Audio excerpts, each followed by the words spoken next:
AITA for telling my dad's husband I don't want him to adopt me and his bringing up my dead father is not winning me over?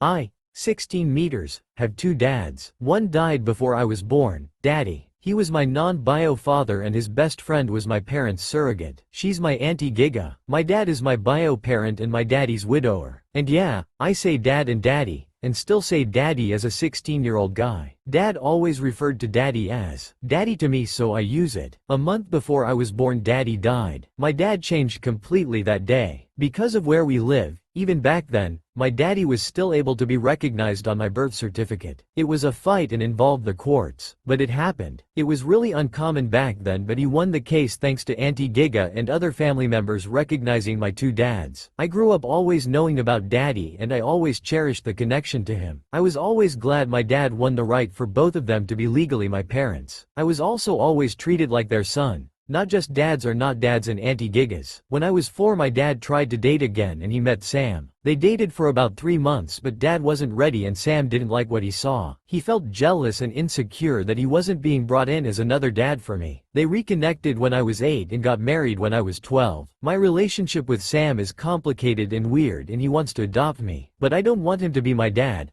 I don't want to be adopted by him or to have him take care of me if I become an orphan. He has always made it a point to bring up the fact daddy wasn't my bio father in the first place and how legally it was a miracle he's even on my birth certificate. I hate it. It feels so gross. He has told me at least I'll know him, while daddy is someone who's just saintly in my mind because I wasn't allowed to process only having one parent. Even though I know I was raised by one parent, but I still had two. He just wasn't here. But I read the book he was putting together for me. He documented a lot of the parenting journey and surrogacy stuff and the pregnancy until his death. He was so excited. He loved me so much. He wanted me so badly. On Father's Day we had a big fight over adoption. Dad was out and Sam brought up the adoption to me. He told me he's tired of feeling like an outsider because I always treat him like dad's spouse instead of my stepdad or my parent. I told him because that's what he is and he has to learn to accept that. I told him nothing changed for me. He told me it's stupid because I love one stepdad so much more. I told him daddy is more than just a stepdad, and then I told him I don't want him to adopt me ever and bringing up daddy isn't winning me over. I told him if anything he's making me wish dad had found someone better. Dad doesn't know what happened, but things have been tense since, and Sam said I went too far. AITA?